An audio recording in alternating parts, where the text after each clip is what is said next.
Pensadores, especialistas, lideresas, educadores, personas. Desde la academia hasta tus canales auditivos, un podcast que habla con los maestros para provocar nuevas ideas en un diálogo emergente.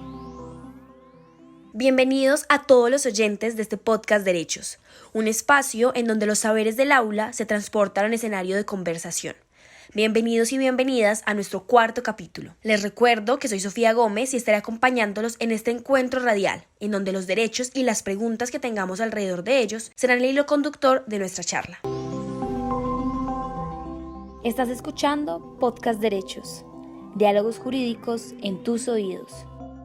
Bueno, y para nuestro capítulo de hoy nos encontramos con Juan David Jurado Campo, docente abogado de la Universidad de Manizales, con especialización en investigación criminal y magíster en Derechos y estudiante actualmente del doctorado en Literatura, y autor del artículo de investigación La libertad religiosa y de cultos en Colombia, quien además ha participado en eventos internacionales sobre libertad de expresión y libertad de culto. Bienvenido, Juan David. Muchísimas gracias por la invitación, muy contento de estar aquí contigo. Listo, Juan. Como primer momento queremos saber, para comprensión nuestra y de nuestros oyentes, ¿cómo explicarías el derecho a la libertad de culto? Muy sencillo, el derecho a la libertad de culto es el derecho a yo pensar lo que yo quiera, digámoslo así en palabras súper claras, y a poder expresar lo que yo quiera sin afectar a otro, ¿sí? Obviamente nos estamos refiriendo a creencias del dogma espiritual, pero es eso, es materializar en mi mente y en lo exterior qué es lo que yo considero sobre la esencia de la vida. Y este derecho entendemos de alguna manera que va conectado con el derecho a la libertad de expresión. ¿O con qué otros derechos y por qué esa conexión? Bueno, este derecho es un derecho fundamental, ¿sí? ¿Qué es un derecho fundamental para comprensión de esto? Es un derecho que es innato al ser humano, es natural, ¿sí? Entonces, como es un derecho natural al ser humano, reconocido en la Declaración Internacional de los Derechos Humanos y después en la Constitución Política de Colombia, al estar dentro de los derechos fundamentales, uno no puede mirar los derechos fundamentales como un derecho que está ahí ya, como si fuera una lista, sino que cada derecho fundamental está anexo a otro. Lo voy a explicar, antes de explicarles les voy a explicar uno más sencillo. El derecho fundamental a la vida está relacionado con el derecho fundamental a la salud. Sí, yo no puedo tener vida si no tengo salud. Yo no puedo decir, es que el derecho fundamental a la vida es solo que el derecho a que no me maten. No, el derecho a que no me den medicamentos, que no me atiendan bien. Lo mismo sucede con el derecho fundamental a la libertad de cultos. ¿Qué pasa? Para yo poder alegar mi derecho fundamental a la libertad de cultos, que ahorita en la definición te decía que era pensar lo que quería y expresarlo, pues voy a encontrar vínculos con otros derechos fundamentales. Ejemplo, con la libertad de conciencia también, ¿sí? Ejemplo, con la libertad de expresión. Ejemplo, libertad de desarrollo de la personalidad.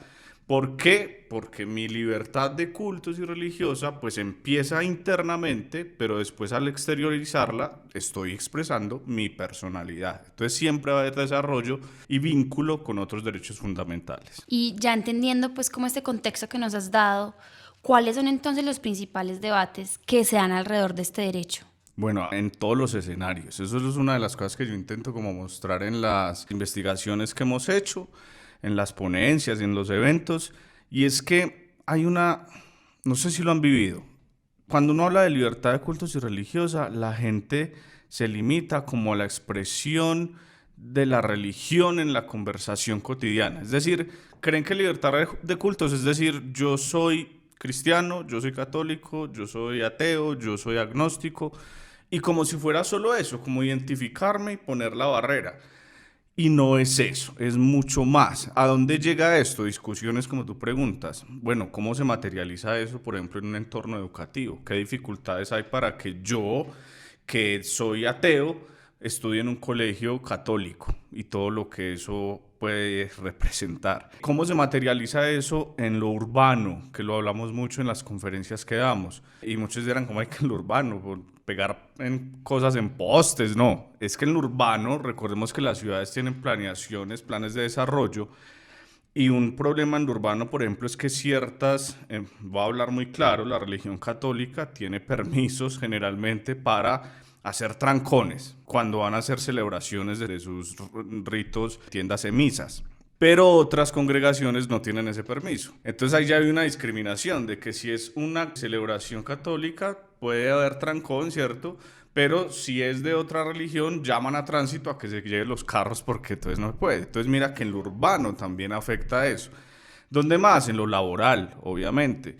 Y me hacen mucho la pregunta, ¿qué pasa si mi jefe tiene ahí en la oficina un Cristo pegado detrás de la pared? Me está ejerciendo presión a mí para que yo también lo haga. Y bueno, en lo privado es más sencillo, pero pasemos al escenario público, ¿cierto? Si es el procurador general, si es el contralor. Entonces, son muchos los escenarios que hay para darse y creo que se siguen identificando más. Creo que a veces somos muy reduccionistas y pensamos que es un problema, solo atiende a un punto. Y mira, aquí solo estamos hablando de 3, ahí no estamos contando pues los problemas en cárceles, la creación de delitos que se da simplemente por moral religiosa que termina afectando la creación legislativa en el Congreso. Entonces el escenario es muy amplio. Lo que hemos entendido con esta conversación es que al fin y al cabo este tema del derecho a la libertad de culto abarca leguas. Y asumo que pues en ese intento tuyo como de descubrirlo ha sido mediante la investigación, todo este interés.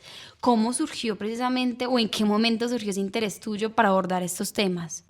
El interés es netamente personal, de contexto familiar, si me permites contar aquí la experiencia medio íntima. Yo desde los 13, 14 años me revolucioné a mis creencias religiosas en mi familia.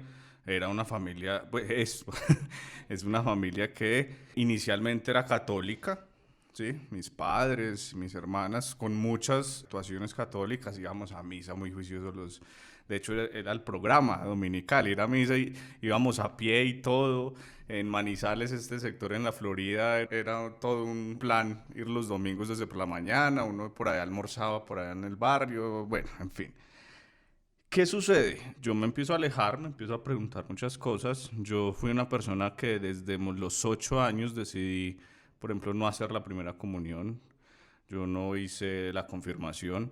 No tengo nada contra la religión católica, simplemente me empecé a preguntar cosas y esos cuestionamientos me dijeron, no, entonces voy a tomar decisiones que es, por ejemplo, esto todavía no, si lo decido más adelante, sí. Y desde muy joven empecé a leer, me leí la Biblia, me leí el Corán, empecé a leer sobre el budismo, que es tal vez con el que tengo más afinidad, todas estas religiones dármicas son las que más afinidad tengo, y ya, pura situación así personal. Y la vida, yo siempre he dicho que en la vida todo lo que uno hace va a servir para algo. Trabajando en la Universidad de Manizales, sale en el 2015 del gobierno, saca la ley para impulsar políticas públicas de asuntos religiosos. Y nos llega acá a la universidad, yo siendo el asesor, el director del área penal del consultorio jurídico, llega acá la invitación desde el municipio, desde la alcaldía en su momento, para participar en la mesa de elaboración de la política pública a nivel municipal. Y yo dije, wow, por acá pues, sin pensarlo, nos metimos ahí, integramos la mesa jurídica desde consultorio jurídico. Yo soy el representante en estos momentos de la mesa de la civilidad a nivel municipal y departamental. Mesa de la civilidad es un nombre, muchos podrán llamarla eufemismo, porque básicamente ahí estamos los ateos y los agnósticos, ¿sí? Pero no quisimos, empezando por ahí, o sea, no la llamemos mesa de los ateos y agnósticos, llamémosla de otra manera, porque es la visión que mucha gente cree del ateo agnóstico es que es malo porque no cree en Dios, pero no. Identificamos que es que hay unas tendencias éticas y morales dirigidas a la civilidad, que es lo que rige la vida de estas personas que no piensan en un superior para actuar bien, sino unas convicciones morales muy fuertes. Y ahí estamos en estos momentos en el proceso, me metí ahí y se han dado una cantidad de cosas súper interesantes alrededor de estas políticas públicas. Y a partir como de esa experiencia personal, luego ligarla por supuesto con la investigación y tu vida académica, nos gustaría pues preguntarte cómo abordas entonces este tema de la libertad de culto con tus estudiantes, cómo lo has trabajado. Bueno, primero es relativamente sencillo porque el tema ya impacta y la gente, y más con estudiantes en la universidad que generalmente están en unas edades de muchos cuestionamientos también, en la época donde estamos con la hiperinformación que tenemos, hay muchas dudas. Lo he hecho desde lo teórico, en las asignaturas, por ejemplo, de penal, donde hablamos de los delitos, por ejemplo, que regulan la afectación al bien jurídico de la libertad religiosa y de culto, porque hay delitos, la gente no sabe también, que prohíben que uno pues ofenda las creencias y los cultos de otras personas. Desde un poco más práctico, en consultorio jurídico, con los convenios que tenemos con la alcaldía, con el Observatorio Internacional de Libertad Religiosa y de Cultos y las investigaciones obviamente que hemos hecho. La idea es ahorita abrir una línea de investigación en el Centro de Investigaciones de la Facultad para, digamos, darle más fuerza porque ha cogido mucha potencia. Y lo otro es desde lo artístico, porque yo soy músico también y escribo. Estuve orientando unas clases de cine, arte y derecho. Y por ese lado, digamos que a través de los libros, que es una de las herramientas que más utilizo, y de la música, pues hemos conectado pues como para que haya apertura de mente ahí para este tema. O sea que me imagino que en esas clases, en los espacios del aula, se han dado esos debates que nos contabas al principio. Sí, claro, y leemos las sentencias, obviamente desde lo jurisprudencial también, cómo la Corte ha manejado los temas en Colombia desde la aparición de la ley en 1994 y cómo han ido cambiando los focos. Ahorita preguntabas como en qué momentos o cuáles son esas discusiones que se dan, y uno identifica que desde la Constitución hace 30 años hasta ahora, aunque sigue siendo el foco la libertad religiosa, han cambiado las discusiones ahí, ¿cierto? Lo que en un inicio, por ejemplo, era ¿por qué me obligan a orar?, que era más recurrente al inicio, por qué en ese colegio no me dejan tener el pelo largo, por qué el piercing. Ahorita es más de unas expresiones, digamos, más amplias. Por ejemplo, ¿vamos a dar religión o no vamos a dar religión en los pensums académicos, en los currículos? Entonces, el derecho fundamental sigue siendo el mismo, pero las discusiones y las situaciones van cambiando. Historias por conocer. La integración de la ciencia en las artes, la literatura y el cine. Y por último, tenemos una sección acá en el podcast que es de alguna manera para tener la posibilidad de ampliar lo que hemos conversado aquí. Entonces queríamos saber si existe alguna película, libro, charla TED, documental que te haya gustado y que esté relacionada con este tema del derecho, que por supuesto quieras recomendar a nuestros oyentes. Hay mucho, es que, bueno, películas, no acostumbro casi a ver películas para estudiar, entonces esas las voy a eliminar un poquito, porque son muy jurídicas y creo que este tema tiene que ser un poco más amplio. En Derecho, el libro de Ronald Dworkin, que se llama Religión sin Dios, es un buen documento, es corto, fácil de digerir, no es un ladrillo como a veces en Derecho pasa, que es más complejo abordar textos. Literariamente mucho. Yo recomendaría, yo sé que no le gusta mucho a la gente este tipo de literatura, pero Sor Juana Inés de la Cruz. Es muy interesante ver como Sor Juana Inés, siendo de un mundo católico, los poemas que escribe, los textos que escribe, digamos que invitan a un despertar intelectual que se sale un poco de lo religioso. Entonces podría, y en Colombia mucho, pues lo que pasa es que ya depende como el lenguaje que uno quiera, ¿cierto? Porque pues si uno se va a leer a Vallejo, pues puede que termine un poquito más ofendido, ¿sí? Pero, bueno, de pronto José María Vargas Vila, los textos a inicios del siglo XX, toca el tema de la libertad de cultos de una manera más, en las novelas, mucho más literaria que Vallejo, que es un poco más directo. Y creo que ahí sí se siente un poquito más el sabor. Podría como hablar de esos recomendados, aunque muchos, pues si me pone de tema nos quedamos acá mucho rato.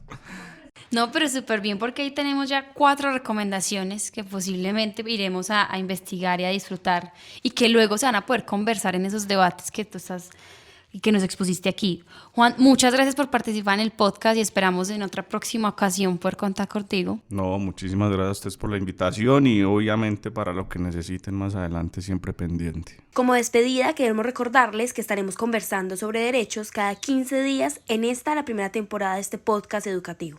En el próximo capítulo conversaremos con Claudia Munevar Quintero sobre derechos y medio ambiente. Hay tensión por muchos factores, serían múltiples factores, pero creo que los mismos vínculos con la naturaleza nos van a llevar a tensionarnos con lo que requerimos de ella. Este programa fue realizado con el apoyo de la Universidad de Manizales, acreditada de alta calidad, y los laboratorios de radio de la Universidad de Manizales. Recuerden que pueden escribirnos al correo podcast@umanizales.edu.co y que pueden encontrar todos nuestros capítulos en nuestra cuenta de Spotify y YouTube, además de la página de la emisora de la Universidad de Manizales, umfm.com.co. Hasta un próximo encuentro. Esto fue Podcast Derechos. Diálogos jurídicos en tus oídos. Ahora es el momento de potenciar tus sueños, no de detenerlos. Por eso estudia en la Universidad de Manizales, acreditada en alta calidad. Ingresa a www.manizales.edu.co y conoce la oferta de especializaciones, maestrías y doctorados que tenemos para ti. Realiza tu inscripción en línea. Vigilada por el Ministerio de Educación Nacional.